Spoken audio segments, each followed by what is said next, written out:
मैंने गरीबी को सर बहुत पास से देखा है। तो क्या कभी आपने झगड़ा नहीं किया अपने माँ बाप से कि यार मुझे ये चाहिए यार, जैसे बच्चे करते हैं वाइफ? तो मेरे फादर मदर के पास इतने पैसे नहीं होते थे कि हम लोग जो स्कूल बैग हैं वो आप शॉप से खरीद के मुझे आप दे पाएं। तो स्टडी में कैसे थे आप? ये कह सकते हैं कि बिना ट्यूशन के मैंने 10वीं तक जो है बिना ट्यूशन के, कोई ट्यूशन नहीं था, लेकिन इसके बावजूद मैं क्लास के अंदर मैं फर्स्ट आता था सर। फर्स्ट आते हो आप? 10वीं तक फर्स्ट आए हो? फर्स्ट आया हूँ सर। ओ ठीक है भाई साहब, मैं तो 33 नंबर लाने के लिए बड़ी। और जब लोग महफिलों की बातें करते थे तो मैं काम की बातें करता था और अपने ड्रीम में सर खोया रहता था। तो मैं साइकिल से 21 किलोमीटर तक जाता था सर, और अननोन सर्कल के में जा कर के मैं LIC की बातें करता था सर। तो ये जो सुनहरा मनीष है ये बर्बाद कहाँ से हुआ? मैंने जो यहाँ से कमाया अप्रोक्स 80 से 85 लाख रुपए, मेरा ऐसा भी था जो झटके में चला गया सर। अगर मैं उनको पलों को याद करता हूँ भाई, तो मुझे ध्यान है कि मैं खाने के निवाले के लिए भी मैं तरस गया था सर। मेरे को इतना टॉर्चर किया था अंकित जी कि मैं जब सुबह मॉर्निंग में मैं उठ भी नहीं पाता था, उससे पहले 4 बजे तो लोग मेरे घर पहुंच जाया करते थे। आपने क्या हासिल किया है, क्या नहीं? कुछ हासिल नहीं किया। आप नंगे आए थे और नंगे चले जाओगे।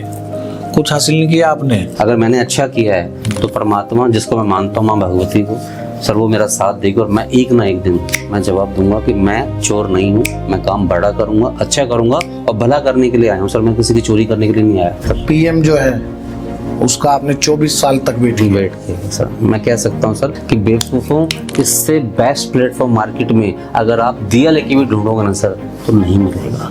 परमात्मा जो है मंदिरों में नहीं है सर, परमात्मा आपके घर के अंदर है। गए हुए हैं ज्योतिर्लिंग पे, किसी पे त्र्यंबकेश्वर गए हुए हैं, कोई फायदा गए हुए हैं। आप सिर्फ वो जो घर में जो लक्ष्मी और नारायण जो बैठे हुए हैं सर, उनकी सेवा कर लो सर, आपको कहीं जाने की जरूरत नहीं।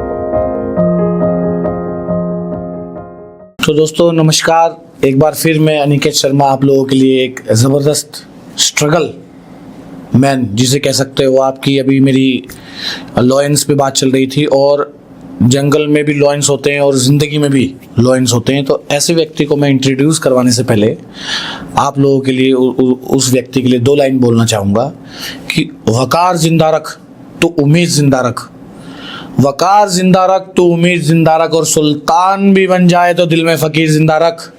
माना के जीतना मुश्किल है इस जहां में, पर जीतने की दिल में उम्मीद जिंदा रख, उम्मीद जिंदा रख, उम्मीद जिंदा रख। दोस्तों मैं मिलवाना चाहूँगा आज हमारे बहुत प्यारे गेस्ट, बहुत मेहनती कर्मठ योद्धा मनीष चौहान जी से। कैसे हैं सर? बहुत बढ़िया सर, बहुत बढ़िया जी। मनीष भाई कैसे हैं आप? बहुत बढ़िया सर। सर कैसी चल रही है ज़िंदगी आजकल आपकी? अभी अगर मैं बोलूँ तो अभी तो ज़िंदगी जो चल रही है सर, उसको आप बोल सकते हैं, एक अल्फाज इस्तेमाल करना चाहूँगा, औसम। और शानदार, जानदार, शानदार और जानदार, भाई वाह।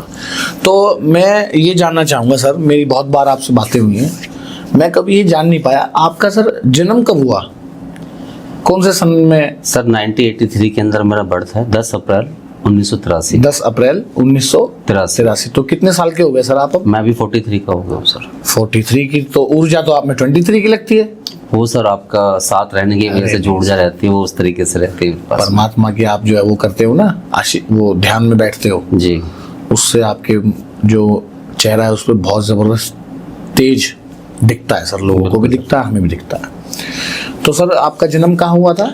मेरा बर्थ जो है बल्लभगढ़ के अंदर है सर। बल्लभगढ़ के। मैं पीछे जो बाय बैक पीछे की बात करूँ तो मेरी जो जड़ें हैं वो काशी से जुड़ी हुई हैं। मैं यूपी से बिलोंग करता हूँ, मेरे जो दादाजी हैं वो यूपी से हैं, लेकिन मेरा बर्थ जो है वो बल्लभगढ़ से है। बल्लभगढ़ में आप पैदा हुए थे? हाँ जी। मतलब 43 ईयर्स हो गए आपको बल्लभगढ़ में? Yes sir. तो इसका मतलब ये कह सकते हैं बल्लभगढ़ को बनते हुए आपने देखा है? Yes sir. कि बल्लभगढ़ कैसा बना? बिल्कुल सर, बिल्कुल। ग्रेटर फरीदाबाद आपके आगे बना है? यस सर, सच है। मथुरा हाईवे आपके आगे बना है? बिल्कुल सर, बिल्कुल। मुंबई हाईवे आपके आगे बना है? बिल्कुल, तो सच्चाई है सर। ये जितनी भी बिल्डिंग्स हैं, हुड्डा के सेक्टर हैं, सब आपके सामने ही बना है सर। ये पहले जंगल हुआ करता था। हम लोग जब मैं छोटा था तो मैं अपनी भतीजों को लेकर के मॉर्निंग वॉक के लिए हम लोग वहीं जाया करते थे सर। तो उस समय जंगल होता था, इक्का तुक्का कोई मकान अगर बना है तो बना, बाकी सारा एरिया में सर आपको सड़कें दिखाई पड़ती थी, एक आधा प्रॉपर्टी के आपको वहाँ पे चीजें दिखाई पड़ती थी, बाकी सारा एरिया ओपन रहता था सर। तो क्या आपको याद है आप कौन से हॉस्पिटल में पैदा हुए थे? सर ये तो मुझे याद नहीं है, लेकिन हाँ मम्मी जो बताती है Ballabhgarh civil hospital sir. Ballabhgarh का जो सिविल हॉस्पिटल है, हाँ जी, हाँ जी, उसमें आपका जन्म हुआ है सर। और फिर आप जो है कितने पढ़े लिखे हैं सर?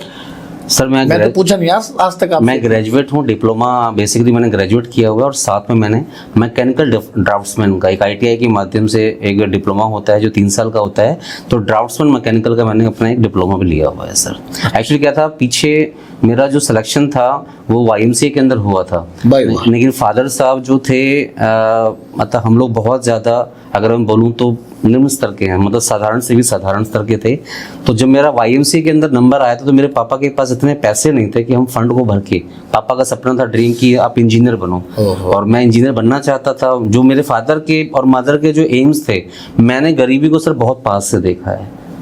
मेरी माँ ने जिस हिसाब से वर्क किया है, सिलाई मशीन कर करके वर्क किया है, मेरे फादर ने सिक्योरिटी गार्ड की नौकरी करके जो चीज़ बनाई है, मैंने उस काम को, उस चीज़ को बड़े सामने से अनुभव किया है सर। मैंने लाइफ के अंदर जब मैं छोटा था अंकित सर, तो मेरा एक बच्चों का जैसे शौक होता है बाइक लाइक दिस साइकिल लेने का, स्कूल बैग्स लेने का, तो मैं आपको एक ट्रुथ बता रहा हूँ सर, मेरा बहुत मन करता था सर कि मेरे पास स्कूल बैग हो लेकिन मार्केट का हो, क्योंकि मेरे को पीछे तनी लगा करके ऐसे चलने में ना बड़ा मज़ा आता था सर। तो मेरे फादर मदर के पास इतने पैसे नहीं होते थे कि हम लोग जो स्कूल बैग हैं वो आप शॉप से खरीद के मुझे आप दे पाएँ।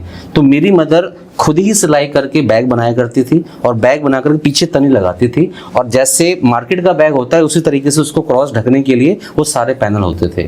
तो मैं आज जो देखता हूँ सर कि जो चीज़ें चल रही हैं, तो मैं छोटी साइकिल से लेकर के बैग तक के लिए भी सर तरसा हूँ, लेकिन मैंने ये सब चीज़ें स्ट्रगल जो है अपने माँ बाप की आंखों में सर ये देखा है, मैंने शुरुआत से ही देखा सर ये। भाई वाह। तो मनीष भाई, आपकी जो स्टडी है वो कौन से स्कूल से हुई है?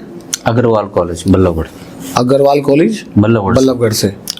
मैं अग्रवाल कॉलेज में ही पढ़ा हूँ, और उसके बाद में जो सीनियर सेकेंडरी के अंदर जब मैं गया तो अग्रवाल कॉलेज बल्लभगढ़ में ही पढ़ता है, तो मैंने वहीं से। आपने जैसे मुझे बताया कि आपकी बड़ी बड़ी चीज़ें रह गई स्टडी में, तो स्टडी में कैसे थे आप? स्टडी में सर शुरू से ही मतलब भगवान की दया से आशीर्वाद था जी, मतलब ये कह सकते हैं कि बिना ट्यूशन के मैंने 10वीं तक जो है बिना ट्यूशन के, कोई ट्यूशन नहीं था, लेकिन इसके बावजूद में क्लास के अंदर मैं फर्स्ट आता था सर। फर्स्ट आते हो अब? 10वीं तक फर्स्ट आए हो? फर्स्ट आया हूँ सर। ठीक है भाई साहब, मैं तो 33 नंबर लाने के लिए बड़ी कोशिश करता था, कैसे कैसे करके 33 नंबर आ जाए। इस मामले में भगवान का थोड़ा सा आशीर्वाद था कि स्टडी के अंदर में मैं अपनी क्लास में टॉपर रहता था। टॉपर था। आपकी एक्सेंट से लगता भी है कि आप एक अच्छे एजुकेटेड पर्सन हैं जी। बाकी जो आपने साइकिल की वाली जो बात बताई थी वो बड़े दिल को छू गई। तो क्या कभी आपने झगड़ा नहीं किया अपने माँ बाप से कि यार मुझे ये चाहिए यार, जैसे बच्चे करते हैं? सर झगड़ा मैं करता था, लेकिन जब मैं उस एफर्ट्स को देखता था ना। क्या जॉब करते थे पापा? मेरे फादर साहब की ना सिक्योरिटी गार्ड की नौकरी थी सर। अरे यार। पापा जो थे बल्लभगढ़ के अंदर ही शिवालिक ग्लोबल करके है, तो वहाँ पे पापा जो थे सिक्योरिटी हेड थे। मतलब पहले अच्छी पोजीशन पे थे, लेकिन जब वो कंपनी यहाँ से चली गई तो वो फिर जो दूसरी जगह शिफ्ट हुए तो उतनी सैलरी नहीं थी, मतलब हम लोग एडजस्टमेंट कर रहे थे सर। तो मुझे ध्यान है कि मतलब मैं जब चीज़ें करता था तो उम्मीदें तो बहुत, अब 3 भाई बहन हैं सर हम लोग, और उनको पढ़ाना लिखाना बैठाना समझाना, और इसके बाद हर किसी के खर्चे पानी उस हिसाब से थे। तो मैं ये देखता था कि पापा की सैलरी से घर का खर्चा मेंटेन नहीं होता था। तो होटल डिलाइट्स के अंदर में जो एक बुफे होता है जैसे, तो उसके अंदर हमने देखा होगा जब लोग बैठते हैं तो जो उसका रुमाल होता है डिलाइट का, तो वो कटिंग करके आता था। तो मेरी मदर जो थी उस पर वो मतलब कटिंग आने के बाद जो कपड़ा आता था, जो रुमाल होता था, तो सिलाई मशीन से उसको मतलब फोल्ड करके हम लोग करते थे। मतलब 20 पे पैसे मिलते 30 पे पैसे मिलते थे, 50 पैसे 10 पैसे। तो उसमें वो बनी रहती थी कि कौन कितने ज्यादा पीस करेगा। तो आज तो मम्मी सिलती थी और मैं और मेरी सिस्टर जो थे हम लोग ऐसे वो पीसेस उठाते थे, कटिंग करते थे और फोल्ड करके मतलब लगे रहते थे, धागा काटना ये करना। तो ये मतलब मैंने पास से मतलब उस गरीबी का जिसे कहते हैं स्वाद जो है बहुत पास से लिया है सर। मेरी लाइफ में मैं आज सोचता हूँ कि जो चीज़ें मैं एक बैग तक के लिए मतलब मैं अगर तरसता था तो मैं सोचता था कि मतलब पापा का एफर्ट तो सही था, मदर का भी था, लेकिन हम लोग नए बैग नहीं ले पाए। मैं ये सोचता था कि यार हम कैसे चल रहे हैं सर। वहीं मेरे बगल में मेरा दोस्त, मेरा फ्रेंड और भी लोग थे। तो सिर्फ पूरी क्लास के अंदर मैं बोलूँ तो 2 ही लोग ऐसे थे जिनके जो बैग होते थे वो ऐसे होते थे, बाकी सभी का एक स्टैंडर्ड जैसा होता है मतलब वो था भैया। तो मनीष भाई एक बात और बताओ कि ये तो चलो बैग तक की कहानी ठीक है, तो आज उस मनीष जैसे जिस मनीष ने स्ट्रगल किया बहुत पढ़ाई के लिए, खाली मैं अभी पढ़ाई का ही सब्जेक्ट लेता हूँ, तो आज की जो मैंने देखा है, बच्चों को बहुत सारी सुविधाएं मिली हुई हैं, तो वो मनीष समझो आप उसी जगह पर हो अभी उन लोगों को, और वो पढ़ते भी नहीं हैं, बंक करते हैं जी सेटिंग बाजी ज़्यादा करते हैं, उनको आप क्या संदेश देना चाहोगे? कि सर मैं ये देना चाहता हूँ कि जो पैसा है ना सर, जो पेरेंट्स हैं हमारे बहुत मेहनत से पैसा कमाते हैं सर, और हर पेरेंट्स की एक उम्मीद होती है कि उसका जो बच्चा अगर माँ बाप अगर लाइफ में कामयाब नहीं हुए तो अपने बच्चों को कामयाब करना चाहते हैं। तो मैं तो हर किसी को एक ही मैसेज देना चाहूँगा सर कि जितना हो सके सर अपने लिए ना से, लेकिन अपने माँ बाप के ड्रीम्स के लिए सर आप लोग पढ़ाई करो, अच्छी स्टडी करो, और हो सके तो सर जो आपके ड्रीम्स उसे पूरा करने के लिए अपना 100% लगा दो सर। तो आपने पढ़ाई करी जॉब करने के लिए? Yes sir. और आप जॉब ही नहीं करते? ये वाक्य सर बड़ा अनोखा है सर कि आपने बताया YMCA में मेरा एडमिशन नहीं हाँ जी, पाया, हाँ जी। फिर मैं जो है कहाँ चला गया था? मैं ITI के अंदर गया सर। उसके बाद आपकी कि फर्स्ट जॉब क्या थी? आप मेरा फर्स्ट जो था अप्रेंटिसशिप के अंदर में एस्कॉर्ट के अंदर, फरीदाबाद में एस्कॉर्ट है अपना जो ट्रैक्टर मैन्युफैक्चरिंग करती है, तो मशीनरी डिपार्टमेंट के अंदर मेरे को फर्स्ट मतलब अप्रेंटिस मैंने वहाँ पे किया। तो पहला 6 महीने का जॉब मेरा सेक्टर 58 के अंदर लगा सर। तो जो वहाँ पे मुझे वर्कआउट दिया गया काम करने के लिए, तो जो मैंने काम किया सर उस जगह पे, तो उनका जो साल भर का कोटा था वो मैंने 5 महीने में पूरा कर दिया। तो ऑनर भूखे थे आप शेर की तरह? हाँ सर, मतलब जो वो मैंने 5 महीने का पूरा किया, तो आदमी सोचता है जब मैंने पूरा कर दिया तो आदमी मुझे बोलेगा कि भाई बहुत अच्छी बात है मनीष, आपको मैं और अच्छा काम देता हूँ, आपको एक अच्छा मतलब आपको और डेवलप करवाता हूँ। तो उन्होंने मुझे ऑनर ने क्या बोला कि मनीष जी जहाँ आप काम कर रहे हो आप यहाँ पे काम करने के लिए डिजर्व नहीं करते हो, मेरी जो यूनिट है वो छोटी यूनिट है जहाँ पे आप काम कर रहे हो, आप आगे कहीं ट्रायल करो सर। तो मैं सर वो जो कोटा था साल भर का, तो मैं सोचता था मन कि इससे अच्छा मैं साल भर काम करता तो कम से कम साल भर वो मेरा जॉब तो रहता सर। वो 5 महीने में ही मेरा जॉब वो कंप्लीट हो गया। इसके बाद गरम खाने से? हाँ जी सर, मतलब मैंने उसको फास्ट किया अच्छा परफॉर्मेंस दे करके, लेकिन उन्होंने बोला यूनिट छोटी है हमारी, तो हम मतलब मुझे लगता है कि आपको कहीं बाहर अच्छे उसमें ट्रायल करना चाहिए, जहाँ पे आपका जो टैलेंट है आपको वहाँ दिखाना चाहिए। ये छोटा सा एक वर्कशॉप है जहाँ पे 25 लोग काम करते हैं, इसके लिए आप नहीं हो सर। तो मन की ठीक है सर मैं आगे देखता हूँ। तो बस थोड़ा सा फिर आप कहाँ गए सर? उसके बाद फिर मैं मार्केट में गया, ट्रायल किया कुछ चीज़ें। तो मैं शुरू से ही थोड़ा सा कुछ मेरी जो लॉबी थी वो ऐसे लोगों की लॉबी थी जो थोड़े से कामयाब हैं सर। जैसे अभी आप हैं सर, उम्र आपकी 27 है, लेकिन जैसे आपका जो अनुभव है, जैसे आप बैठते हो सर, तो जो ऐसी लॉबी थी ना सर, जैसे मैं आपके साथ कोऑर्डिनेट कैसे कर पाता हूँ कि आप जहाँ बैठते हो तो होता क्या है कि आदमी हम उम्र में जहाँ बैठता है तो चीज़ों को नोट करता है कि वो बातें कर रहे हैं एजुकेशन की, फलां की, ढिमका की, लेकिन जब मैं अपने यूनिट में बैठता था तो मैं उनको देखता था कि कामयाब कैसे हुए हैं, कि कैसे उन्होंने आगे डेवलप किया है, कैसे उन्होंने काम किया है। तो मुझे सर उस बीच में मैं एक्चुअली क्लासेस अटेंड करता था, जिससे मोटिवेशन स्पीकर अब क्लासेस बोल सकते हैं, जैन वर्धन जी की, MI के काफ़ी अच्छे स्पीकर हैं सर। तो मैं उनकी क्लासेस थोड़ा सा देखता था, अटेंड करता था, और कई बार मैं तालकोट और स्टेडियम पे सिर्फ सीखने के पर्पज से जाता था, विदाउट एनी मतलब मेरे को सीखना अच्छा लगता था। तो मेरा एम था कि मैं लाइफ के अंदर मैं मतलब नौकर, मतलब वो जो एक्सपीरियंस आया तो उस टाइम पे मेरे को माइंड ने क्लिक किया कि मैं नौकर ना बन के मैं खुद को अपना कुछ इस तरीके से काम करूं कि मैं बहुत अच्छा आगे मार्केट के अंदर जॉब को ना ढो करके हाँ आगे बढ़ूं सर मैं। तो फिर आप तो उसके बाद सर जो लोग मेरी जो आजू बाजू की लॉबी थी वो basically sir direct selling lobby थी मेरे पास में। और मैं जब स्टडी से निकला था तो मेरी लाइफ के अंदर में कुछ लोग थे जो मेरे एनवायरनमेंट के अंदर जो आए ऑरा के अंदर, जैसे मैं उनके ऑरा में गया तो वो लोग उस समय पे मैं बता रहा हूँ आपको 1998 के अंदर जिनका पे आउट 5 लाख का, 10 लाख का, 7 लाख का, 8 लाख का उस टाइम पे होता था। तो मैं सोचता था 1998 की बात, 9-10 लाख का मतलब हो गया आज के 1 करोड़ की वैल्यू सर। तो मैं देखता था ये कैसे कमा रहे हैं, इनका प्रोफेशन भी कोई बहुत ज़्यादा क्वालिफाइड नहीं है, बहुत ज़्यादा पढ़े लिखे भी नहीं है, निम्न स्तर के मतलब थे, लेकिन आज वो निम्न स्तर के नहीं है सर। तो मैं देखता था तो एक फॉर्म बताते डायरेक्ट सेलिंग है मनीष और ऐसा कर लो, आपको सीखना पड़ेगा, 1000 दिन की जर्नी है सर। तो मैं इन सब चीज़ों को वॉच करता था सर। मेरे फादर साहब मुझसे कहते थे कि आपको जो हमने पढ़ाया है आप गलत दिशा में जा रहे हो सर। तो मेरे फादर मेरे से खिलाफ रहते थे, तो मैंने चोरी से कि मेरे फादर को मुझे पापा आएंगे तो हिसाब मांगते थे कि अगर तू जॉब ढूंढ नहीं तो बेटा मैं तेरे ऊपर में कुछ ना कुछ पेनल्टी, हमने पढ़ाया तेरे को किस लिए है, डायरेक्ट सेलिंग के लिए, मनी सर्कुलेशन के लिए या चैन सिस्टम में जोड़ने तोड़ने के लिए नहीं तेरे को पढ़ाया, तेरे करियर बनाने के लिए। तो मैं थोड़ा सा सर डायरेक्ट सेलिंग से थोड़ा सा मेरे को ज़्यादा मैं इंस्पायर था और मैं कोशिश करता था कि जैसे ये लोग कमा रहे हैं सर मैं भी कमाऊँ, क्योंकि मुझे मतलब 50,000, 30,000, 10,000 के अंदर में मेरे को संतुष्टि नहीं थी सर। विजन बड़ा था, सपना बड़ा था, लेकिन मेरे पास प्लेटफॉर्म नहीं था। तो मैं चुपके से मैंने सर LIC की एजेंसी ली सर, छोटी सी। और LIC की एजेंसी लेकर के जैसे जैसे मेरे को सीनियर मेरे को गाइड करते थे कि तू इतना एफर्ट्स कर, LIC का कोटा करेगा, 35% का 30% का तुझे कमीशन आएगा। तो मैं एक छोटा सा टारगेट लेके जाता था कि पापा मेरे को 10 सर मांगेंगे। तो मैं अपने एक्सपेंसेस को सर LIC की पॉलिसियाँ करके, मेरे पास उसमें साइकिल होती थी रेंजर साइकिल जो हीरो की तरफ से निकली थी, और वो पूरे ग्रुप में मतलब बाइक की वैल्यू थी सर उस टाइम पे। तो मैं साइकिल से 21 किलोमीटर तक जाता था सर, और अननोन सर्कल के में जा कर के मैं LIC की बातें करता था सर। लोग कहते थे कि तेरे को हम जानते नहीं हैं, जीवन भोगना, मोक्ष, आपको ये मिल जाएगा, वो मिल जाएगा, ऐसा कर लो, वैसा कर लो। तो मैं सर उसके लिए मतलब अननोन आदमी से पटरी पे, रेल की पटरी पे, जहां मुझे जो मिल जाता था सर, मैं हर जगह जाता था। और लोग क्या करते थे, मुझे टाइम पास के लिए बुलाते थे सर, कि भाई इसको बुला ले, समझाएगा, सही समझाएगा। लेकिन मेरे से नहीं करवाते सर, बुलाते मेरे को थे, नहीं करवाते अपने मामा के लड़के से थे, फूफी के लड़के से थे, बुआ के लड़के से थे। मेरे को सिर्फ टाइम पास के लिए बुलाया जाता था, कारण कि मेरी उम्र जो थी वो 18 के आसपास थी सर। मुझे भी प्रॉपर तरीके से नहीं आई थी, और मैं बातें जब मैं करता था कि मैं ऐसा करूँगा, आने वाला टाइम मेरा ऐसा होगा, तो मेरे ही यार दोस्त कोलीग्स जो थे वो हंसते थे कि यार ये क्या कह रहा है, मतलब हाउ कैन बी पॉसिबल कि मतलब तू ऐसा कर लेगा। हम जॉब की तैयारी कर रहे हैं और ये बिजनेस देख रहा है, 10 लाख रुपए महीना कमाने के देख रहा है। तो थोड़ा सा ग्रुप से मैं अलग था, और जब लोग महफिलों की बातें करते थे तो मैं काम की बातें करता था, और अपने ड्रीम में सर खोया रहता था। तो ऐसी कुछ वजह थी सर। तो मार्केट के अंदर में थोड़ा सा डायरेक्ट सेलिंग से मैं शुरू से ही थोड़ा सा मुझे लगा कि एक प्लेटफॉर्म ऐसा है जहाँ पर मैं बहुत अच्छा अपने आप को निखार भी सकता हूँ और अपनी ड्रीम भी पूरा कर सकता हूँ।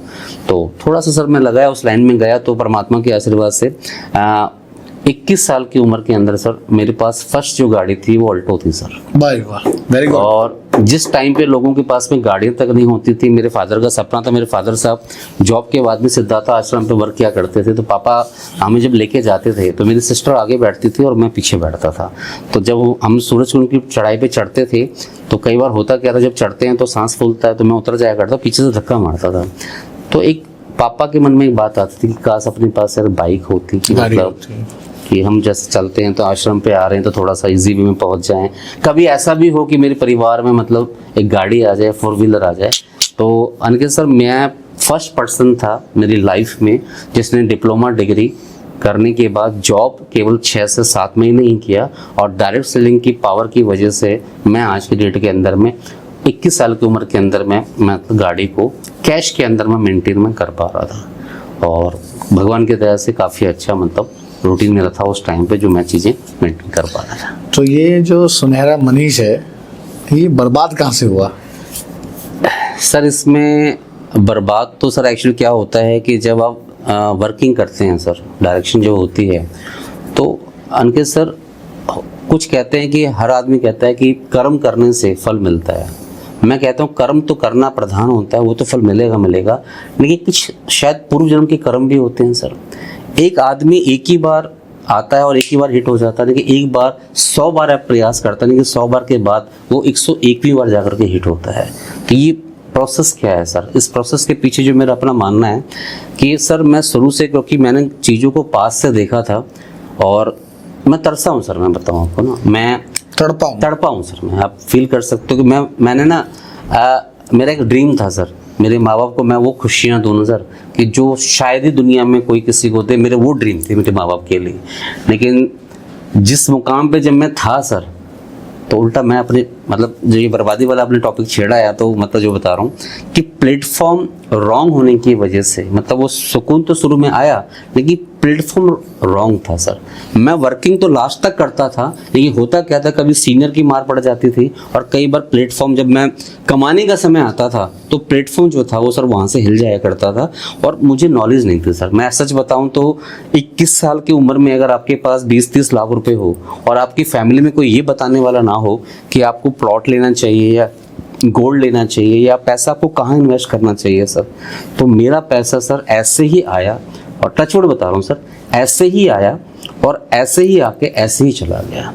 आज भी बैंक ऑफ इंडिया आपका बल्लभगढ़ के अंदर है, जो ब्रांच इसकी 2001 में ओपन हुई थी sir. I am first customer of this, मतलब मैं पहला ऐसा कस्टमर था जो उसमें जब जाता था तो मेरा हफ्ते का जो पे आउट मतलब पेमेंट जो आती थी उसमें 35 लाख मतलब सॉरी 65,000 70,000 मतलब मैं देखूं तो उसमें ट्रांजेक्शन जो बैंकों की चेकों की होती थी उसमें मोस्टली जो चेक्स होते थे वो पूरे एक दिन के अंदर 60 चेक पास होते थे, 60 में से 40 चेक मेरे होते थे। भाई वाह। तो ब्रांच मैनेजर मुझे बुला के पूछता था कि तू यार ऐसा मतलब तू लड़का है, तू क्या ऐसा काम करता है कि तेरे इतने सारे चेक बनते हैं, तेरे इतना सारा पैसा बनता है, बेटा औरों के भी नंबर तो आने देगा, आप किसी और ब्रांच में भी अपना अकाउंट खुलवा लो जिससे कि यहाँ ब्रांच में आपका लोड कम पड़े। मेरा अकाउंट सर आज भी वहाँ पर है, लेकिन जो भी आपने बोला कि जब वो अच्छा टाइम आया, लेकिन वो प्लेटफॉर्म आगे पीछे होने की वजह से अनिकेत सर मैंने जो यहाँ से कमाया अप्रोक्स 80 से 85 लाख रुपए मेरा ऐसा भी था जो झटके में चला गया सर। मैंने प्रॉपर्टी के अंदर में जिस जगह मैं काम करता था, जहाँ से मैं अपना अच्छा खासा पेमेंट ले रहा था, मैंने वहीं पर अपना जो निवेश था छोटा सा पार्ट अपने स्टार्ट किया 1-2 लाख रुपए से, और धीरे धीरे हार्डवर्क करके सर, मेहनत करके, टीम बना करके मैंने काफ़ी अच्छा पैसा वहाँ पे जनरेट किया। लेकिन गलती सर मैंने क्या की कि वो सारा पैसा मैंने उठाया और जब वो प्रॉपर्टी के अंदर अपने आप को लेकर के आए 8 एकड़ के अंदर बरसाना के अंदर, तो मैंने वो पैसा अपने फ्रेंड को सर वो 85 लाख रुपए ऐसे मार्केट के अंदर दिया कि आप ये परसेंटेज लो सर और मुझे भी इसका मार्जिन निकाल करके देना।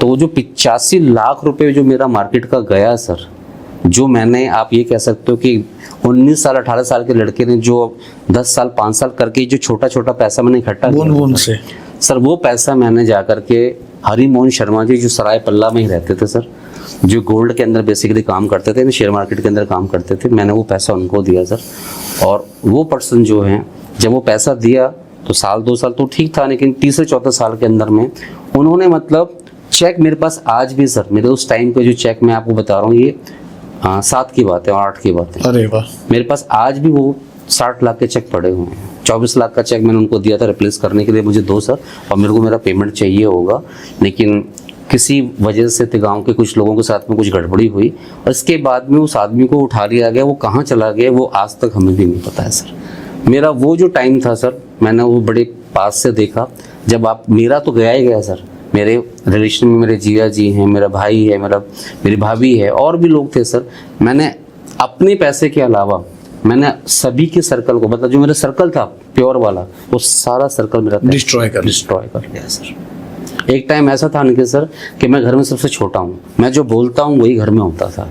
और एक टाइम ऐसा था कि आप कुछ बोल रहे हो तो आपके घर वाले आपको मजाक बना रहे हैं कि ये चला था करोड़पति बनने के लिए, ये ऐसा हो गया, ये मतलब मैंने अपना भी पैसा खत्म किया और जो दूसरों का भी सर किया। वो सर मैं ये बोल सकता हूँ कि मेरी अपनी इंटेंशन सर ऐसी नहीं थी, लेकिन जो वो सिस्टम में जो मैंने अभी आपको बोला कि सर काम करने के बावजूद वो मेहनत का पैसा था, लेकिन अब किसी को कोई गायब कर दे, शूट आउट कर दे या मार दे या कहीं डाल दे, तो सर मैं नहीं बोल सकता ना, वो पैसा तो मेरा उसी के पास चला गया। कई बार प्रयास भी किया कि करें कुछ, तो पेरेंट्स कैसे क्या निकलवाएंगे, जब बेटा ही नहीं है तो पेरेंट्स कैसे करवाएगा। तो वो सब 85 लाख की जो मार थी ना सर, उस 85 लाख की मार ने मुझे 15 साल तक रगड़ा सर। मुझे मेरी मार्केट को, मतलब जो हीरो था वो बिल्कुल मेरी वो जीरो हो गया। लोकल लोगों ने तो अपनी प्रॉपर्टी के एसेट्स थे बेच के अपना सिस्टम बैठा लिया। मैंने भी गांव के अंदर जो मेरी प्रॉपर्टी जो मेरे हिस्से में थी सर, मैंने भी अपने फैमिली के अंदर में जो मेरा परिवार के अंदर जो मेरा हिस्सा था सर, मैंने सेल आउट करके मोस्टली मैंने पब्लिक का पैसा चुकाया है, लेकिन इसके बावजूद भी मैं चोर था। तो जिन माँ बाप ने आपको पढ़ाया वो थे इस सिचुएशंस में आपके पास आसपास? सर 2015 में मेरे फादर की डेथ हो गई थी, तो जब ये झटका लगा था तो पापा को जैसे पता चला कि इसका बहुत कुछ होगी प्रॉपर्टी, मैंने कहा ना पैसा बहुत आ रहा था, लेकिन गाइड करने वाला कोई नहीं था कि आप गोल्ड में डाल दो। मेरे दिमाग, मतलब मैं इतना बच्चा था सर कि मुझे ये नहीं पता कि अगर आपके पास 5 लाख पड़ा तो यार कम से कम गोल्ड उठा लाओ। मेरे को कुछ भी नॉलेज नहीं थी सर। और मैं प्रॉपर्टी में 1-2 बार मैंने ट्रायल भी किया अनिकेत सर, लेकिन जब भी ट्रायल किया तो डीलरों ने ही मेरा पैसा घुमा करके मुझे मेरा ही पैसा 3 साल के बाद में मुझे वापस किया। मैं 3-3 बार 4-4 बार प्रॉपर्टी लेने के लिए गया, उम्र छोटी होने की वजह से और पीछे नॉलेज ना होने की वजह से, क्योंकि पापा को कुछ आइडिया नहीं था और मैं अकेला जाता था कहीं भी डील करने। उम्र देखते थे लोग क्या करते थे सर, मेरे पैसे से बोलेरो खरीदते थे, चलाते थे और मेरे को कहते थे प्लॉट नंबर तेरा ये है, मिल जाएगा। और मैं क्या लेता था, एक वाइट पेपर पे प्लॉट नंबर लिख के वापस लेके आ जाया करता था। मैंने कि ये प्लॉट मेरा है। और पता चला डीलरों ने उसी का सौदा 6 महीने बाद में जो मुझे रेट बताया उससे 1.5 गुना करके निकाल दिया और मुझे 100 रुपये 50 रुपये की मार्जिन पे निकाल करके मुझे 1.5 साल के बाद मेरी पेमेंट मुझे वापस कर रहे हैं सर। तो ऐसे भी हादसे सर मेरे साथ मार्केट के अंदर हुए कि पैसा आया तो सही, लेकिन गाइडलाइन ना होने की वजह से, प्रॉपर ना बताने की वजह से मैं उसको मेंटेन नहीं कर पाया सर। और मैंने जब वो सारा बकेट वाला सिस्टम उठाया और सारा ही पैसा एक ही बंदे को दिया और जब वो आउट हो गया तो वो जो मेरी लाइफ के अंदर जो सिस्टम था सर, वो सबसे बुरा टाइम था। जहाँ मेरे पास, अगर मैं उनको पलों को याद करता हूँ भाई, तो मुझे ध्यान है कि मैं एक खाने के निवाले के लिए भी मैं तरस गया था सर। ऐसा भी था। मेरी माँ ने मुझे अपनी आप ये बोल सकते हो जो पेंशन से इकट्ठा किया या कुछ भी किया, मेरी मदर मुझे हर महीने का राशन डलवाती थी सर। मेरा खास यार दोस्त जब मेरे घर पे आते थे तो कहते थे तू ये गाड़ी बेचते। मैं गाड़ी रखने लायक नहीं था क्योंकि गाड़ी सीएनजी की थी तो गाड़ी वो चल पाती थी। लेकिन मेरे खास दोस्त जो मेरे टाइम पे अच्छे खासा, जिनको मैंने सपोर्ट किया था, जब ऐसा क्रूशियल टाइम आया तो उन्होंने मुझे ये बोला कि एक काम कर, इस गाड़ी को बेच करके जो तूने हमसे छोटा मोटा लेन देन किया हुआ है इस सारा सिस्टम खत्म कर दे मुझे। मैं उनको बोलता था अगर मैं इसको बेच दूंगा तो मैं कहीं जाऊंगा कैसे, मैं आऊँगा कैसे, मैं काम कैसे करूँगा, पैदल काम कैसे होगा। लेकिन मेरे को इतना टॉर्चर किया था अंकित जी कि मैं जब सुबह मॉर्निंग में मैं उठ भी नहीं पाता था, उससे पहले 4 बजे तो लोग मेरे घर पहुँच जाया करते थे। कभी एक जा रहा है, हम घर में घुस रहे हैं हस्बैंड वाइफ, दूसरा आ रहा है, फिर तीसरा आ रहा है। मतलब हमें ये लगता था, आजू बाजू में लोग हमें ये कहते थे कि मतलब इसका क्या, मतलब इसने ऐसा क्या कर दिया है कि लोग इसके पीछे मतलब मॉर्निंग से लेकर के इवनिंग तक कोई ना कोई पड़ा। मेरी वाइफ इतनी मेंटली डिस्टर्ब कि हम क्या कर रहे हैं हमें समझ में। खास मेरा दोस्त जिनके ऊपर हमने लाखों रुपए मैंने कभी खर्च किए, वो केवल और केवल 25,000 रुपये के लिए मेरे घर पे आके कहता है गाड़ी की चाबी दे, मैं इसको बेच के आता हूँ और इसके बाद में एक काम कर, जो बैलेंस होगा मैं अपना काटूंगा विद इंटरेस्ट काटूंगा और उसके बाद बैलेंस पेमेंट जो बचेगी वो तेरे को दे के जाऊंगा।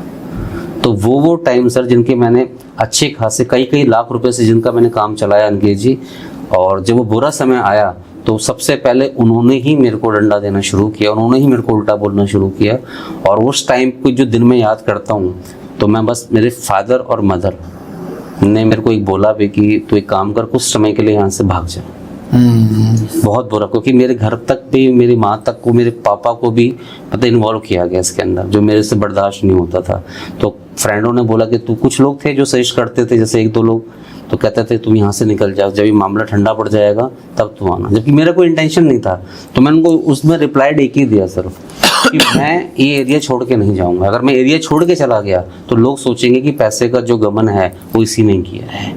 आज मेरे जो रिश्ते हैं, चाहे वो मेरे बहन से हों, चाहे वो जीजा से हैं, चाहे कैसे भी, सभी से तार हैं सर। केवल पूरी फैमिली में जो केवल बड़ा भाई और भाभी, सिर्फ यही 2 आदमी मुझे सपोर्ट करते हैं। बाकी और जितने भी लोग मेरे साथ मार्केट में बैठे हुए हैं, कर दिया ना उन्होंने किसी टाइम पे सपोर्ट, तो फिर वो अच्छा नहीं मिला तो वो तार हो गए। रिश्तों के तार होने का कारण भी हम स्वयं होते हैं सर। वो तो है, क्योंकि इंटेंशन, एक्चुअली मैं बताऊं सर कि इंटेंशन मेरी तो नहीं थी, क्योंकि नॉलेज नहीं थी सर प्लेटफॉर्म की, और लेक ऑफ नॉलेज ना होने की वजह से जो मैंने वहाँ पे इन्वेस्ट किया, जो चीज़ों को देखा, तो मैं खुद भी समझता हूँ कि सर उनका मेहनत का पैसा था। तो कहीं ना कहीं सर वो वाली कहावत है कि मेरे ही माध्यम से उनका मेहनत का पैसा भी डिस्ट्रॉय हुआ। मेरा अपना तो गया, मुझे उसका दर्द, मैं तो खड़ा हो जाता सर।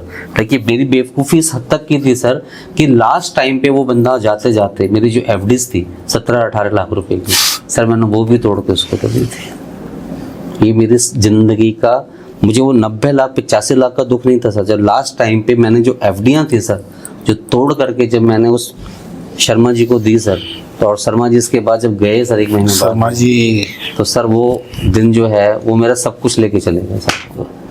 उसको खड़ा होने में मुझे 15-16 साल लगे सर।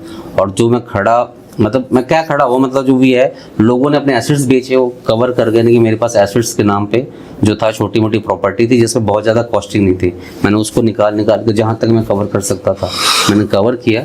और कोशिश ये कि सर मार्केट के अंदर मेरी इंटेंशन ये थी कि मतलब अगर मैंने अच्छा किया है तो परमात्मा, जिसको मैं मानता हूँ माँ भगवती को, सर वो मेरा साथ देगी और मैं एक ना एक दिन मैं जवाब दूंगा कि मैं चोर नहीं हूँ, मैं काम बड़ा करूंगा, अच्छा करूंगा और भला करने के लिए आया हूँ सर। मैं किसी की चोरी करने के लिए नहीं आया। आपका करोड़ों वो आपका है सर, वो करेक्ट। मेरा करोड़ों है वो मेरा रहेगा। मेरा तो 10 रुपए है सर, वो मेरा है। आपके करोड़ों से मुझे मतलब नहीं है, क्योंकि सर कम उम्र में पैसा मैंने कमाया भी बहुत ज़्यादा है और गवाया भी भगवान की तरह से बहुत है। लेकिन मैंने एक चीज़ नोट की सर कि अगर आपकी ईमानदारी है ना सर और ऊपर वाले का हाथ है, तो चाहे कितने भी गंदे से गंदे रास्ते आ जाएं, स्ट्रगल्स आ जाएं सर, आप ग्रो कर जाओगे सर, जो मेरी लाइफ के अंदर है।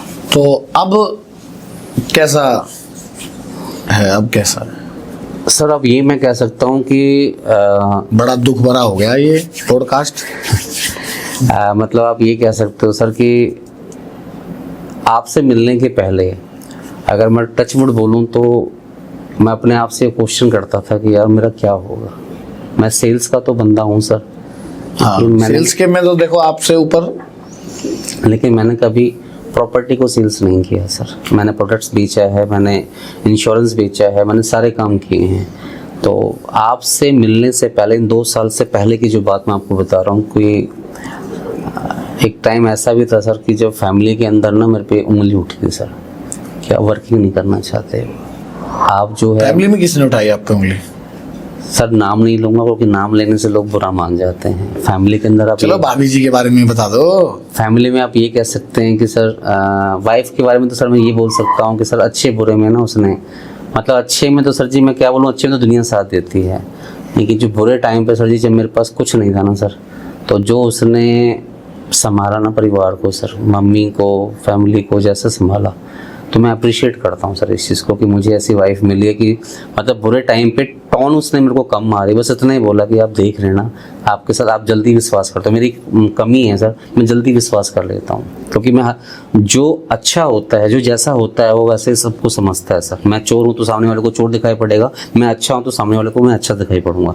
तो मैं थोड़ा सा फ्रैंकली हूँ सर, एक अच्छा ओपन माइंडेड हूँ, तो थोड़ा सा मिलता जुलता भी अच्छा हूँ। तो बस मेरे माइंड में बस इतनी है कि मतलब हर आदमी ने सर मेरे को इस्तेमाल बहुत किया है। मैं जहाँ भी गया हूँ रगड़ा है, रगड़ा बहुत है सर मुझे ना, इतना रगड़ा है कि मैं अपने आप से पूछता हूँ कि क्या मैं इस आदमी के लिए, मेरी वैल्यू यही थी सर, क्या मैं इसके साथ इसीलिए आया था। और आपसे मिलने से पहले वाला जो वाक्य है जो मुझे अभी भी याद रहता है सर, कि जब मैं आपसे पास नहीं आया था तो उससे 3 महीने पहले की जर्नी मैं बता रहा हूँ सर। आपसे मिलने के पहले मैं सोचता था कि मैं कहाँ जाऊँ सर, मेरे पास कोई रास्ता नहीं है, मेरे पास कोई काम नहीं है, मैं क्या बेचूंगा, बच्चे मेरे क्या खाएंगे। तो मेरे को जो ऑफ़र किया गया, मेरे भाई को, मेरा भाई जैसे मैं रोता था भाई के आगे कई बार, तो भाई कहता था यार मैं क्या करूँ, समझ में नहीं आ रहा। तो शिवालिक ग्लोबल में भाई ने जैसे मेरा बायोडाटा, मैं बायोडाटा लेके भागता था, तो कई जगह जब गया तो लोगों ने बोला कि आपकी जो उम्र है अब निकल चुकी है, अगर हमारे पास 35 के अगर आप होते तो हम आपको रखते। मैं मारुति सुजुकी में गया मैनेजर की रिगार्डिंग, इसके अलावा इंश्योरेंस डिपार्टमेंट में एयरटेल वालों के पास में गया, तो उनके माध्यम से भी गया, तो उन्होंने बोला कि आप आ तो सकते हो लेकिन आपकी उम्र जो है वो सर एक्सेस मतलब ओवर हो चुकी है। हम केवल 32-34 तक के होते तो आप में एबिलिटी है, लेकिन अभी आप 40 के हो गए हो सर, 40-39 के हो रहे हो सर, तो अभी आपके लायक जो इस फील्ड के अंदर, सेल्स के अंदर, तो कोई जॉब नहीं होगा। तो रात को सोचता था क्या होगा, लोन ले रखा था निकेत सर, और लोन की जो था कि सिविल खराब था, तो दोस्त का लोन था, और दोस्त कैसे बात करते थे वो भी बताता हूँ सर, कि पैसा भरता है तो बता, और नहीं भरता है तो तेरे को सारे तेरे घर पे आके तेरे को बेइज्जत करते हैं। ये मेरे दोस्तों, ये उनके लैंग्वेज थे सर, जिनको रात को 12 बजे जिनके माँ बाप ने धक्का मार के बाहर भगाया था, तो मैं मनीष चौहान उसको लेके आया था अपने घर पे, और 1 महीने मैंने अपने घर पे खाना खिलाया था उस बंदे को। ये उसकी वर्डिंग थी कि साले अगर किस्त नहीं भर देगा ना तू, तो ये नहीं हो पाएगा ना तेरे से, तो तू बेटा एक काम कर, तेरे घर पे आकर ना पूरे मोहल्ले के आगे तेरे, मैं तेरे को ऐसे करते ऐसे करके जाता हूँ। ये मेरे दोस्त की बात बता रहा हूँ सर, कि जब बुरा टाइम था जिनको मैंने सपोर्टिंग किया, ये उनकी वर्डिंग थी। और लोन कितने का था सर? केवल 3 लाख रुपए का लोन। अरे किस्त कितनी जाती थी सर? 11,225 रुपए की किस्त थी, क्योंकि मेरे पास पैसा नहीं था। तो मैं बोलता था, मैंने कि मैं दे दूंगा, थोड़ा सा आप रुक जाओ, थोड़ा सा मुझे खड़ा होने दो, सांस लेने दो मेरे भाई, मैं चीज़ें करके दूंगा, गाड़ी बेच, घोड़ा बेच। एक भाई ने तो ये भी बोला बच्चे भी बेच सकता तो बच्चे बेच, पर पैसे दे। इस बात से कोई मतलब नहीं, पैसा तो कहाँ से लेके आएगा। तो लास्ट सर रिश्तेदारी में से मेरे लिए जो जॉब आया, बड़े अच्छे अच्छे जॉब आते थे अंकित भाई, मैं हंसता था। उम्र की वजह से जॉब नहीं मिल पाती थी, तो जॉब आता था कि आप एक काम करो, हेल्पर की जॉब ले लो, आप 8 घंटे वर्क करो तो जो हरियाणा का जो ग्रेड है आपको 14,000 वो मिल जाएगा। किसी ने बोला कि सुबह तू जॉब कर ले और रात को तू सिक्योरिटी गार्ड की जॉब कर दो, रात को तू लेट सोता है तो तू सिक्योरिटी गार्ड की नौकरी कर ले। तो जब मैं इन बातों को, मैंने कि नहीं, मैं सिक्योरिटी गार्ड के लिए नहीं बना, मैंने कि मेरे को ना बड़ा करना है, कुछ अच्छा करना है। और मैं अपने आप से क्वेश्चन करता था, सर मुझे वो मौका कब मिलेगा अंकित जी, कि जब मैं वो प्रूफ करूंगा कि मैं हार्डवर्क करने में मैं किसी से पीछे नहीं हूँ। सर मैंने बहुत हार्डवर्क किया है, लेकिन जब मेरे पे उंगली उठाई गई और जब मेरे ही परिवार के लोगों ने, मेरे रिश्तेदारों ने मेरे पे उंगली उठाई कि ये बंदा जो है कंफर्टेबल जोन में चला गया है, तो मेरे दिमाग में एक बात आती थी, एक दिन ऐसा आएगा, एक दिन ऐसा प्लेटफॉर्म लेके आऊँगा, सबकी बोलती बंद करूँगा सर, वो करके दिखाऊंगा सर मैं। तो मैं खून की घूंट पीता था सर, मैं सारा बस पूछता, मेरी आंखों से आंसू निकलते थे। मंदिर जाता था, बैठता था तो उस माँ से, भगवती से प्रार्थना करता था कि माँ मैं ऐसा क्या करूँ। माँ, सब लोग मेरे पे उंगली उठा रहे हैं कि तू तो जानती है कि मैं कंफर्टेबल जोन में नहीं हूँ, मैं करना चाहता हूँ लेकिन मुझे रास्ता ही नहीं मिल रहा है, कहाँ जाऊँ, किससे मिलूँ, क्या बात करूँ, कैसे सेल्स को बढ़ाऊँ, मुझे कुछ समझ में ही नहीं आता था सर। और 2 लाख रुपए का कर्जा था, सैलरी अगर कहीं भी मिलती भी थी तो 15-18 हज़ार की जॉब मिलनी है, वो साढ़ा 2 लाख वाला मेरे सिर पे पहले ही खड़ा रहता था सर कि तेरे को अगर जॉब मिलेगी, पैसा भी मिलता है तो तू यहाँ पे ला के दे। मतलब लोग ऐसे ऐसे बात करते थे कि तेरे को अगर 20 हज़ार की सैलरी है, तू 4-4 हज़ार करके हमें देगा। तो मैं सोचता था अगर 100 लोगों को मैं 2-2 हज़ार करके भी देता हूँ सर, तो 2 लाख रुपए है, क्योंकि मेरी सैलरी 2 लाख की तो नहीं है ना सर। हर आदमी एक डायलॉग देता था, अपना जो तू कमाता 2-2 हज़ार रुपये डालता रहे मेरे को, लेकिन मेरे पास उस जॉब ही नहीं था, तो मैं करता क्या सर। तो वो जो टाइम था अंकित जी, मैं याद करता हूँ और मैं बस उस भगवती का, मैं ये बोल सकता हूँ कि सर जो भी जिंदा रखा है उस टाइम पे, क्रूशियल टाइम पे, तो उस माँ ने रखा मुझे। और मैंने अंदर से एक आवाज़ आती थी कि आज नहीं तो कल बेटा, दिन तो तेरा आएगा।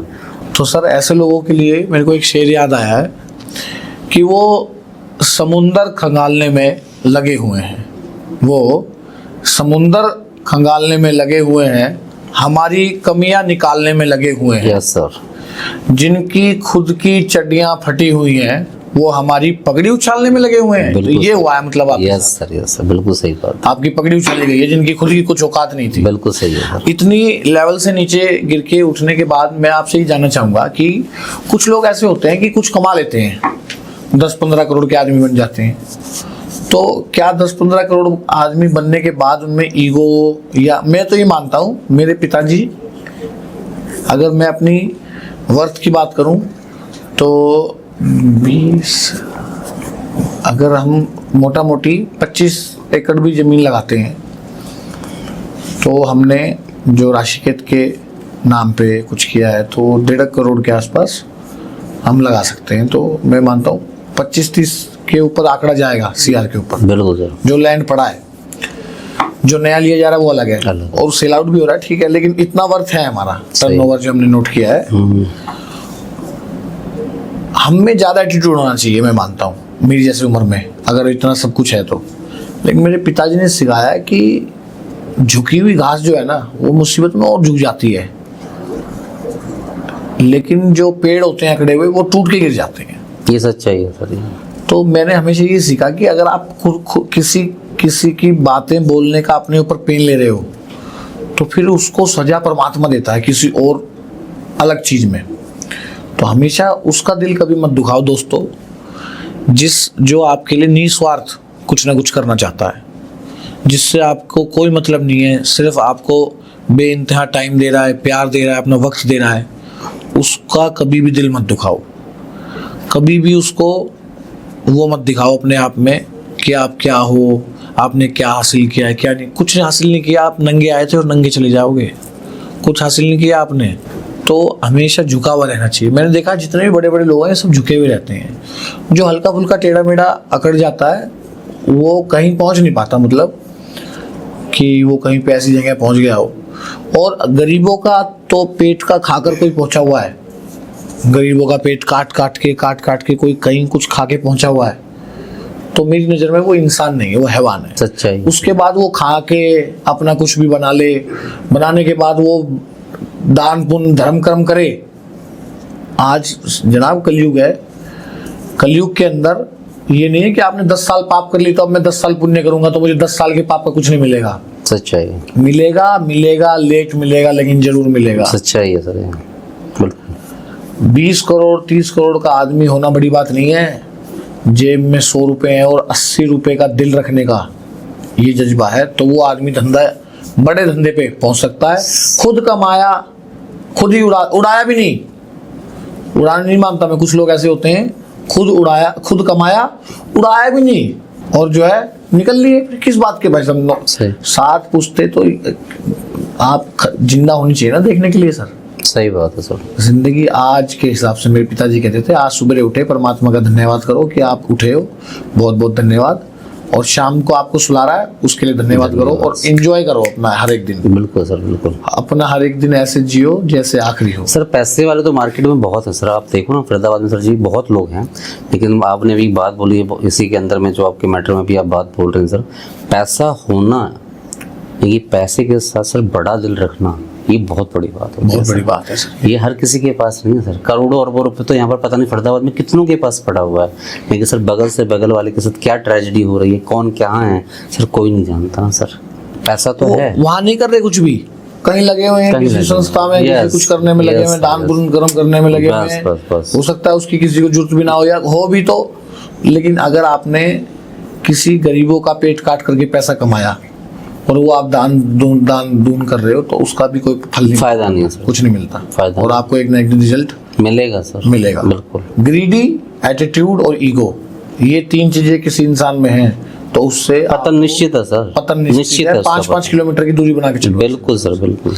बाकी मैं वो मुझे वाकया एक याद है आपका कि जब आपसे भाभी पूछती थी कभी कभी कि ये तो आपके साथ वैसा नहीं कर देंगे, ये भी तो शर्मा है।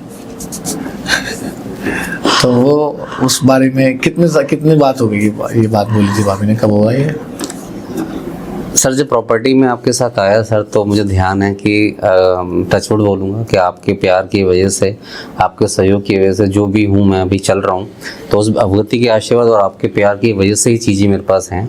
तो टचवुड ये कि जब आपके साथ प्रॉपर्टी में आया तो सर मेरे घर में जो अन्न जो है वो आप ही के माध्यम से, मतलब उसी चीज़ से आई है सर, ऊपर वाले से सर वो है। लेकिन साथ में सर आपने ऐसा प्यार माहौल, वो जो फैमिली मिली ना सर, वो ये मुझे लगता है कि जो मैंने ये जो तपस्या जो करी है ना सर, ये 20-22 साल जो मैंने निकाले हैं, शायद मैंने आपसे मिलने के लिए निकाले हैं सर। या मुझे ये था कि मिलना ही शायद मुझे लगता है कि 20-22 साल की बात में पैदा ही तब हुआ था जब आप बड़े हो ना 20 साल में से, तो उसमें टाइम लगा मुझे बड़ा होने में, चीजें संभालने में, समझने में चीजें कैसे चलती हैं। एक्चुअली सर क्या है कि अब आप अपने आप को फाइनेंशियली फ्री समझते हो? सर अभी तो नहीं कह सकता मेरे ड्रीम के अंदर में, पर आप ये कह सकते हैं कि अब मुझे ये टेंशन नहीं है कि मेरे बच्चे भूखे मरेंगे, अच्छी एजुकेशन पे नहीं जाएंगे। बिल्कुल सर, मतलब जो फाइनेंशियल तो हर आदमी का, मतलब पहली की 20 साल की स्थिति में और ये जो आप 2 साल की जर्नी है ना मेरी आपकी जी, 2 साल की जर्नी को अगर हम कंपेयर करें तो 20 साल में आपने जो करा था वो 2 साल में तो सर 20 साल, आप 20 साल वर्सेस आप 2 साल को कर दो सर, तो जो 20 साल वर्सेस में 2 साल आपके साथ जो हैं, ये मेरी लाइफ सर बहुत अच्छी है, गोल्डन पीरियड, बहुत गोल्डन पीरियड है सर। मुझे ये टेंशन नहीं है सर कि मेरे बच्चों की फीस कैसे जाएगी। मेरे बच्चे जो हैं 3rd क्लास, कोरोना काल के बाद में मैंने सिर्फ बच्चों को एडमिशन के लिए फॉर्मेलिटी के लिए डाला एक 3rd क्लास स्कूलों में, जहाँ मेरे बच्चों को एटमोसफियर नहीं था सर। मेरे बच्चे कहते थे पापा हमारे यहाँ पर हम जैसे बोलते हैं हमें रिप्लाई ऐसे नहीं गया ना, गांव के लोग बोलते हैं, गांव के बच्चे तो वो कहते पापा हम कैसे करेंगे इन चीज़ों को, पापा क्या करें। मेरे पास फंड नहीं था सर, तो मैं मैनेज कैसे करता था उन चीज़ों को कि मैं बस इतना बोलता हूँ बेटा एक टाइम आएगा आपको मैं अच्छे उसमें डालूंगा, उसमें करना। तो सर जब आप मुझे मिले तो थोड़ा सा जब वो हाथ चलना शुरू हुआ सर ऊपर, और धीरे धीरे जब वो काम मिला सर जी, भागा मैं तो थोड़ा सा ना वो एक मतलब अभी आप ये कह सकते हैं कि मतलब उसका आशीर्वाद है और वो ऐसे ही चलता रहे। तो मैं कहता हूँ बहुत कुछ करूँगा सर, बहुत कुछ करने वाला हूँ और बहुत कुछ मैं करूँगा सर। कुछ मैंने सुना आपने लोगों के पैसे भी उतारे हैं?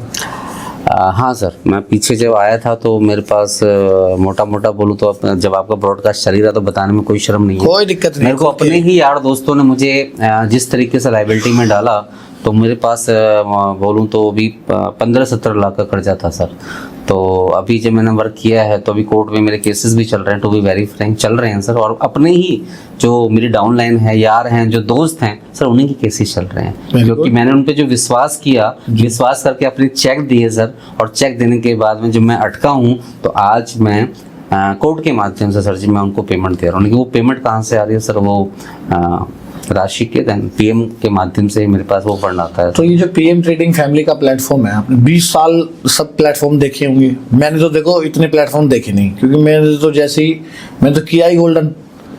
Sir you are lucky sir. हाँ। आपने पहली बार ही आप प्लेटफॉर्म पे आए और पहली बार ही आपको युवराज सिंह आप हो और आपको ऐसा मौका मिला कि इंडियन टीम में पहली बार ही आपका सिलेक्शन हो गया सर। आपको मतलब ये कई लाख लोगों में से ऐसा मौका मिलता है सर कि जिसमें आपने पहला ही प्लेटफॉर्म चूज किया और पहले ही प्लेटफॉर्म में सर आप वैभव सूर्यवंशी बन के निकल रहे हो सर आप। तो अब मेरे को बताओ, यहाँ पे चेक देने में कोई दिक्कत है आपको? नहीं सर, यहाँ तो मैं कहूँगा इनके सर, यहाँ तो चेक देने की जरूरत नहीं है। यहाँ तो मतलब मैं ये बोलूँ कि यहाँ तो आपने मेरी जो माइंड के जो 20 साल 24 साल के अंदर में जो मैंने मार्केट का जो सीखा वो एक तरफ कर दो सर, और पीएम को एक तरफ कर दीजिए, पीपल्स को एक तरफ कर दो। जो वो होता था वो सेटवर्किंग होती थी, सेटिंग होती थी सर। मैंने यहाँ पर देखा सर कि यहाँ पर जिस ईमानदारी से, ऑनेस्टली के साथ में मार्केट के अंदर में जो फंड हम कहते हैं कि ये लगाया है सर, मैंने पैसे को कभी जनरेट होते हुए नहीं देखा है सर। लाखों लोगों से मीटिंग करी है मैंने, काउंसलिंग मैंने करी है, मैं गया हूँ, मैं बैठा हूँ, लेकिन मैंने कभी भी पैसे को जनरेट होते नहीं देखा सर। मैंने पैसे को मनी सर्कुलेशन देखा है, जनरेट होते हुए नहीं देखा। This is my first company sir, जो मुझे 24 साल के बाद मिली है, जिसमें मैं ये सोचता हूँ कि मेरे को कभी कॉल नहीं आता, कभी मेरे को मैसेज नहीं होता, कभी मुझे ये नहीं कहते कि काम करो, कभी मुझे ये नहीं बोला जाता तेरी टीम इतनी बड़ी है, तेरा करोड़ों का धंधा चला गया है। डिस्कशन देखो होती है, डिस्कशन होती है कि भाई आगे कैसे होगा, कितने लोग मतलब फोर्सफुली नहीं है सर। जहाँ मैं काम करता था वहाँ सिस्टम आता था कि धंधा अगर 1 करोड़ का डाल दिया और अगर आपको मंथली उसको 10% देना है तो सीनियर बोलता है कि 10 लाख भी तू ही कमा के तू ही लेके आएगा। अगर तुझे 10 लाख मिलेंगे, अगर 10 लाख तू देगा तो तेरी टीम की आरओआई जाएगी, और अगर तू 10 लाख नहीं देगा तो तेरा पैसा वहीं पे स्टक हो जाएगा, रुक जाएगा, हम पैसा आगे नहीं दे पाएंगे। मेरे साथ यही कारनामे हुए हैं सर। और मैं सोचता हूँ सर कि मुझे ये प्लेटफॉर्म मतलब 24 साल के बाद क्यों मिला है सर। अगर ये बीच में अगर मुझे मिला होता तब आप वो थे ना, बूढ़े थे, अब आप जवान हो। तो भाई आप कह सकते हैं, लेकिन अब तो आप इंडिया से बाहर भी जा रहे हो 17 साल बाद। सर मैं जा रहा हूँ और मैं आप ही के साथ जा रहा हूँ, और इसमें जो इस गोल्डन अपॉर्चुनिटी के अंदर जो हाथ है, देखो भाई एक कहते हैं ना कि सर एक सीनियर हर आदमी हर किसी का बनना चाहता है, लेकिन क्या वो सीनियर उस लायक है सर? क्वालिटीज हैं क्या वो सीनियर? क्या वो सेक्रीफाई करने को तैयार है? क्या वो जूनियर के सपने को अपना सपना मानता है सर? क्या वो जूनियर के लिए वो सेक्रीफिकेशन वो 100% देने को रेडी है सर? तो सर अगर वो सीनियर मुझे मिला है तो ये मेरा सर, ये मैं तो कहूँ कि ये मेरा एक लकी पॉइंट है सर कि 24 साल के बाद मुझे आपकी 27 साल की उम्र में मुझे आपने तो वो वाला किस्सा कर दिया जी, सबरी वाला। हाँ सर, मैं बिल्कुल सर, मैं ये कह सकता हूँ कि मैं जिसका वेट कर रहा था, जिस प्लेटफॉर्म का मैं वेट कर रहा था निकेत भाई, सच्चाई है सर ये कि मैं जिसका वेट कर रहा था ना सर, पीएम जो है उसका आपने 24 साल तक वेट किया सर, मैं कह सकता हूँ सर।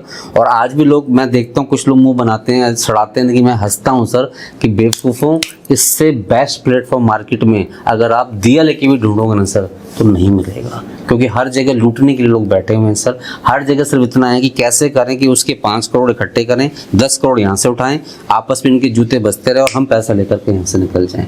आज भी क्या आपको एहसास होता है कि हम 100 करोड़ रुपए और कितने मजे से रह रहे हैं अभी? मुझे भाई एहसास होता है कि मेरी लाइफ में मैंने सबसे बड़ा जो आपके माध्यम से जो मेरा इन्वेस्टमेंट आता है लोगों का, मेरे को चैन, मैं अनिकेत सर अगर वो 1 लाख लगाता है तो मुझे तब भी नींद आती है, और वो 1 करोड़ लगाता है मुझे तब भी नींद आती है। नहीं तो मैं जिस प्लेटफॉर्म पे था, अगर वो 1 लाख से वो 5 लाख लगाता तो वो 5 बार मुझे गिरवी रख लिया करता था। मनीष भाई ऐसा कुछ हुआ तो हम आपकी गाड़ी को देख लेंगे, मनीष भाई ऐसा कुछ हुआ तो हम ये फलां चीज़ आपसे ले लेंगे, ऐसा होता था सर। लेकिन ये फर्स्ट रियल 24 कैरेट का प्लेटफॉर्म है सर, जहाँ से सर मेरी नहीं सर, पता नहीं मेरे जैसे कितने लोगों की लाइफ 360 डिग्री एंगल पर सर चेंज हो रही है इस जगह पे। और ये सच है सर। आज भी कुछ लोग इस प्लेटफॉर्म को सीरियसली नहीं पकड़ तो रहे हैं मतलब प्रशांत सर ने मुझे 100 करोड़ के क्लब में सही ऐड किया है सर। इस प्लेटफॉर्म के साथ। बिल्कुल, यू आर डिजर्विंग सर। और आपके साथ में अगर आप डिजर्व करते तो धीरे धीरे सर आपकी कुछ क्वालिटीज हमारे अंदर आएंगी, तो धीरे धीरे हम भी आपके पीछे पीछे सर उस 100 करोड़ क्लब में सच आना बता रहा चाहते हूँ, हैं। आपसे बहुत चीज़ें सीखी मैंने जीवन में। थोड़ा आपका जो कभी मैं किसी लेवल पे होऊंगा तो मैंने सोचा है कि मैं अपना पॉडकास्ट खुद करूँगा, तो आपसे थोड़ा 100 टाइम्स करेंगे हम स्ट्रगल को। सेम मेरे पिताजी का स्ट्रगल रहा है।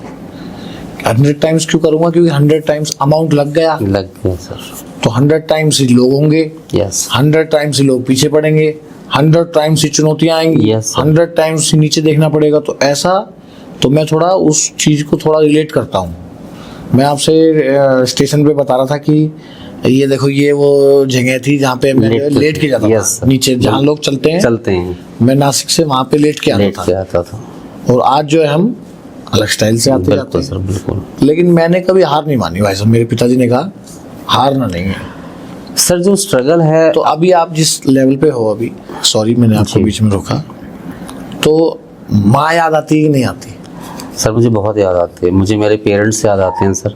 और टचवुड सर एक कहानी इसमें बीच में मेरी रह गई है कि पापा तो जैसे तैसे मतलब जो थे, चलो क्रूशियल टाइम था, पापा चले गए, लेकिन मम्मी के लिए मेरे माइंड में एक थीम थी सर कि माँ का सपना था कि बेटे का अपना घर हो, एक अच्छी खासा मतलब फाइनेंशियल मुझे अपनी माँ के लिए मतलब कुछ ऐसा सिस्टम करना था जैसे कहते हैं सर श्रवण कुमार।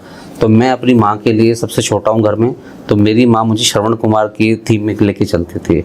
और सच बताऊँ सर तो मैं दिल से, वैसे तो मैं कुछ नहीं कर पाया क्योंकि मैं खुद ही अगर खाने के लिए मोहताज हूँ तो अपने माँ बाप को मैं क्या कर पाऊंगा, लेकिन जो दिल से जो मैंने चाहा सर वो यही चाहा कि मैं अपने माँ बाप की उस एंगल तक सेवा करूं जैसे श्रवण कुमार अपने पेरेंट्स की सेवा करते थे, मैं ऐसे सेवा करना चाहता था।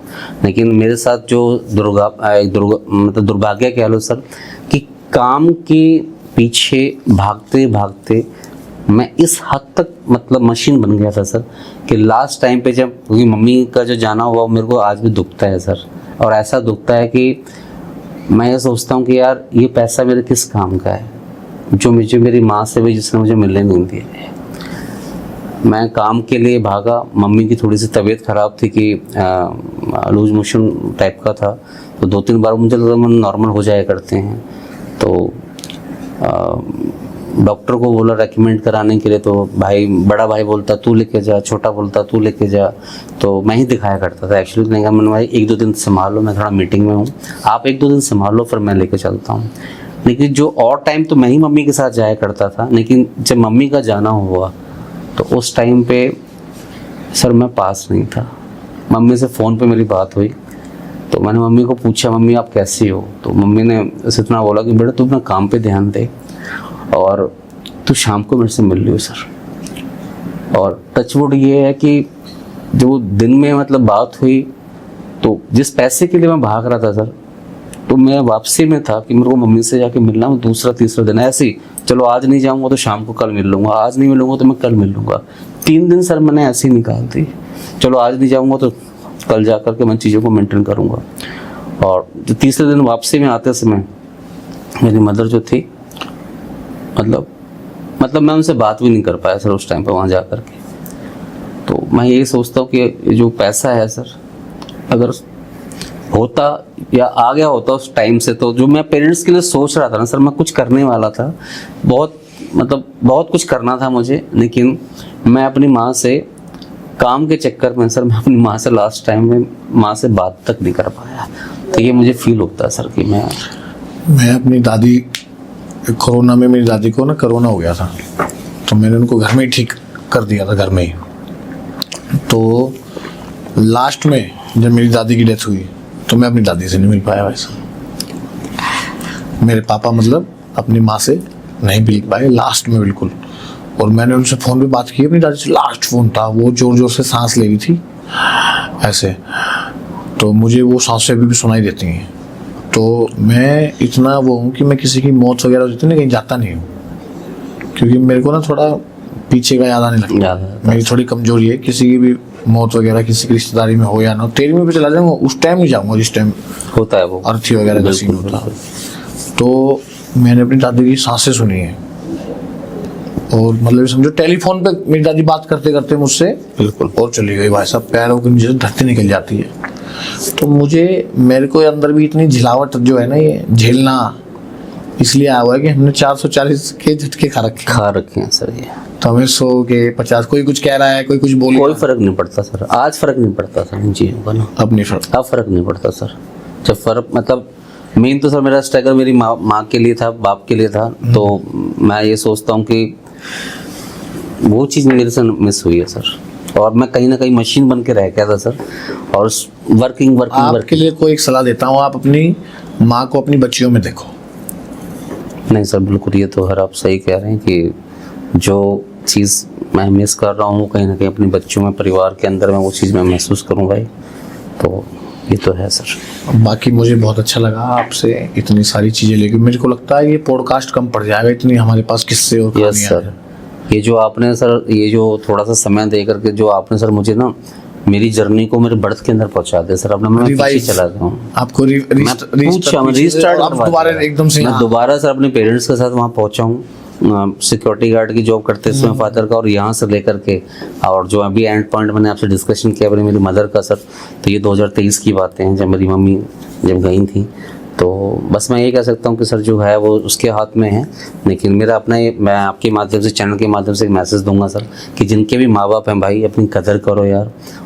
परमात्मा जो है मंदिरों में नहीं है सर, परमात्मा आपके घर के अंदर है। गए हुए हैं ज्योतिर्लिंग पे, किसी पे त्र्यंबकेश्वर गए हुए हैं, कोई फायदा गए हुए हैं। आप सिर्फ वो जो घर में जो नर और नारायण जो बैठे हुए हैं सर, जो लक्ष्मी और नारायण जो बैठे हुए हैं सर, उनकी सेवा कर लो सर, आपको कहीं जाने की जरूरत नहीं है।